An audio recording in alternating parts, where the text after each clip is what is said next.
এই মুহূর্তে আপনারা দেখতেছেন আমি গাবতলীর মধ্যে আছি। গাবতলীর মধ্যে ভীষণ জাম। আজকে হঠাৎ করে একটা সার্জন স্টাফের গাড়ির কাগজপত্র সব কিছুই ঠিক ছিল, তারপর উনি টাকা জরিমানা চাইছিল, টাকা জরিমানা দেয়নি, কারণে সার্জন মারছিল। মারার পর অবরোধ করছে যে আমার সব কিছু ঠিক থাকার পরে কী কারণে আমাকে মারবে।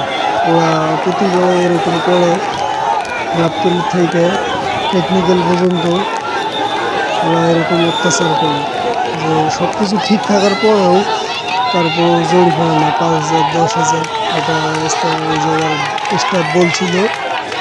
এখন আপনারা বলেন যে কিভাবে কি করা যায়, এরকম করলে কি ঠিক?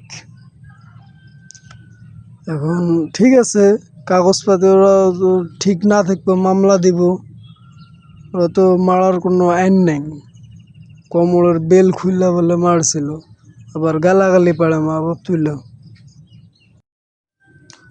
সেনাবাহিনী আইছে, আপনারা দেখেন, দেখতে থাকেন, দেখেন কি করে। একটা মিট করে তারপর গাড়ি ছেড়ে দেবে। 2 ঘন্টা রাস্তা অবরোধ করেছে, গাবতলীতে অবরোধ করেছে, হিমায়তপুর পর্যন্ত জাম হয়ে গেছে। যাত্রীদেরও কষ্ট, সবারই কষ্ট, এর মাঝে আবার বৃষ্টি। এখন আশা করা যায় জাম ছুটবে। সেনাবাহিনী আইছে, অবশ্যই জাম ছুটবে। তো আপনারা দেখেন, ভিডিওটা ভালো লাগলে একটা লাইক, একটা সাবস্ক্রাইব করে দেবেন, পাশে থাকবেন ভালো ভালো নতুন নতুন ভিডিও পাওয়ার জন্য।